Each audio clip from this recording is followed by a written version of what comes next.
Night before Christmas, something ancient returned quietly to the earth of Amizi. It did not arrive with thunder or fire. There were no drums to announce it, no elders awake to witness its return. It came on a wind that smelled of dry leaves and distant rain, settling gently at the edge of the village where the forest began. The spirits, it was said, always chose moments when humans were too busy celebrating to notice what truly mattered. Hello everyone, welcome to Tales by Stacia, where every tale holds a secret. Amizi was a village shaped by patience, mud houses lined narrow paths, their walls warmed by years of sun and stories. Christmas in Amizi was never extravagant, but it was meaningful. Women roasted yams slowly over open fires. Children practiced songs with voices that cracked from excitement. Men repaired old drums and argued gently over rhythms. Even in scarcity, hope found room to breathe. At the far edge of the village lived Amara. She was small for her age, wrapped always in a faded shawl that had once belonged to her mother.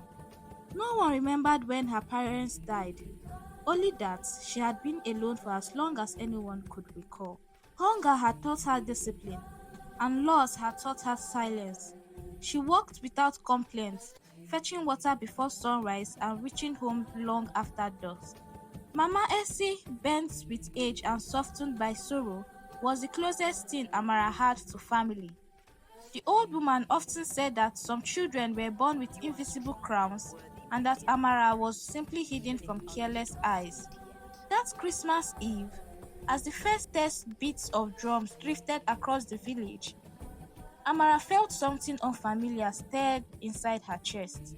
It was not hunger, it was not fear, it was a call. The pull in Amara's chest grew stronger with every step she took away from the village. The laughter, the drums, and the familiar sounds of Amizi faded behind her, replaced by the low murmur of the forest. Elders often said the forest was not silent. It was simply spoke in a language that most people had forgotten how to hear. Barefoot, Amara moved carefully, feeling the cool earth beneath her feet.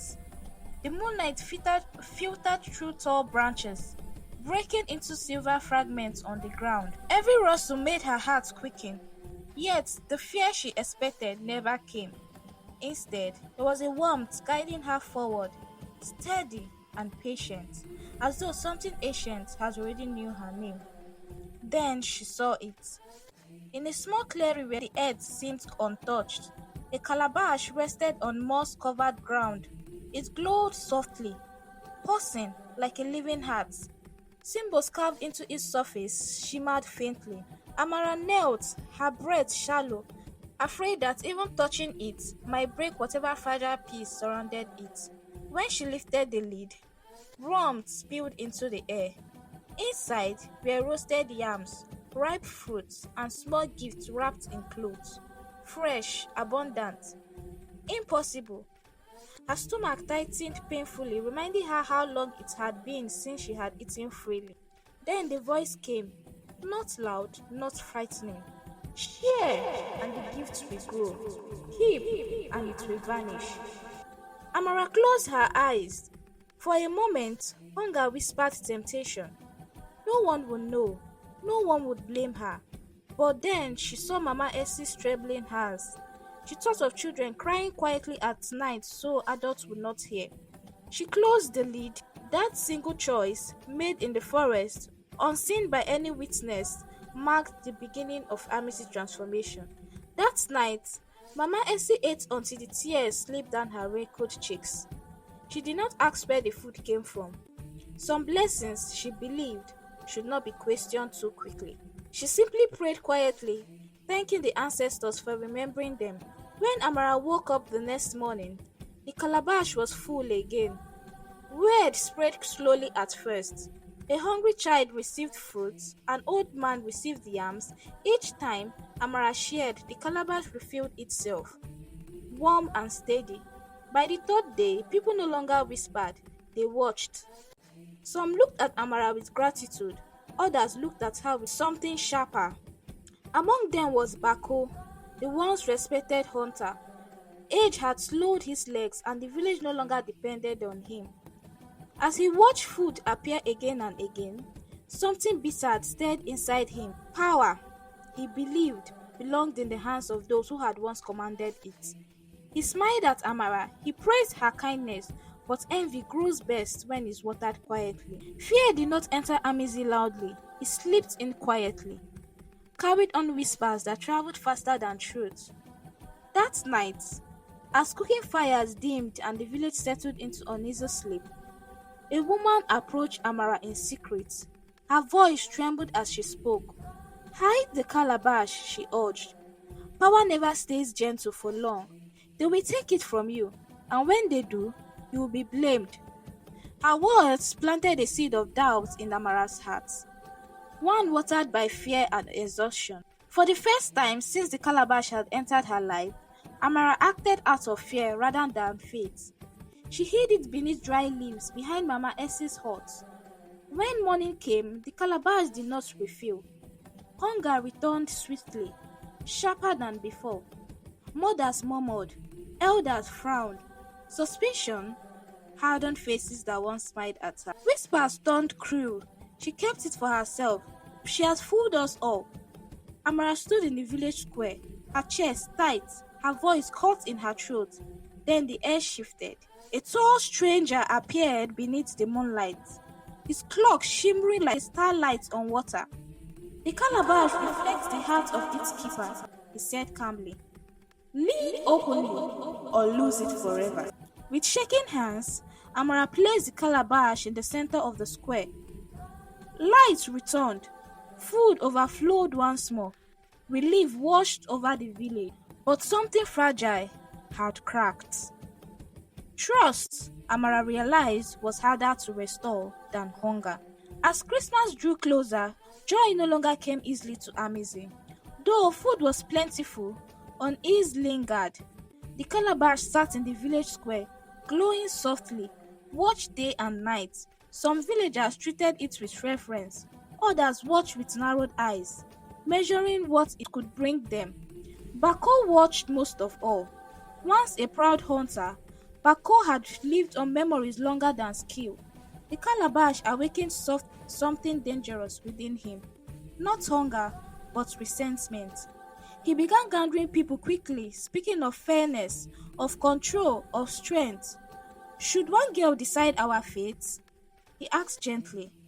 His words sounded reasonable. That was what made them dangerous. On the night before Christmas, when the village slept, Bako approached the calabash. His hands trembled not with fear, but anticipation. The moment he touched it, pain tore through him. He cried out as the calabash burned his palms. Inside, the food turned black and crumbled to ash. People rushed out, lanterns shaking in their hands. The calabash had spoken. Shame fell over Amizi like a heavy cloth. Bako collapsed, weeping not from pain, but from exposure. No punishment was needed. The magic itself had judged him. Amara stood silently, realizing something terrifying and true. Magic could protect itself, but only by revealing the darkness already present in human hearts. Weeks after Christmas, dark clouds gathered over Amizi. Rain fell without mercy. Roofs lifted, crops drowned. The calabash fed the people, but it did not stop the wind. It did not mend broken walls or dry soaked fields. For the first time, the village understood something important. Magic alone was not enough. Amara ran from hut to hut in the storm, her clothes soaked, her feet aching. She organized children to carry water, elders to give instructions, neighbors to reinforce walls together. No one waited for the calabash to save them. They all walked. That night, as rain eased, the calabash glowed faintly, not from abundance, but effort. Amara sat alone, trembling from exhaustion. Leadership, she realized, demanded strength beyond kindness. The silver-cloaked woman appeared again. This time around, her voice was calm. "Test comes when no one is watching," she said. "Will generosity survive comfort?" As food became plenty, Waste crept in. Some villagers took more than they needed, others grew careless. Amara responded not with her but wisdom. Created community baskets. No one owned the baskets, everyone protected its lessons. Slowly, hearts adjusted. Amara carried the calabash beyond Amizi. Some villages welcomed her with tears, others mocked her generosity. Taye, once shy, walked beside her, learning leadership through service. Not all hearts change, but some did. That was enough. Years later, strangers arrived with gold and promises. Sell it, they urged. Live as a queen. When Amara hesitated, the calabash dimmed. She refused. That night, it glowed brighter than ever. Amizi thrived not because of magic, but memory. Children learned the story. Elders guided the lesson. The calabash still rested in square. They say it feels only when someone gives without being seen. At Christmas, the truest gift is not abundance, but what we give especially no one is watching. If you enjoy this story, like, subscribe, and come back for more interesting stories.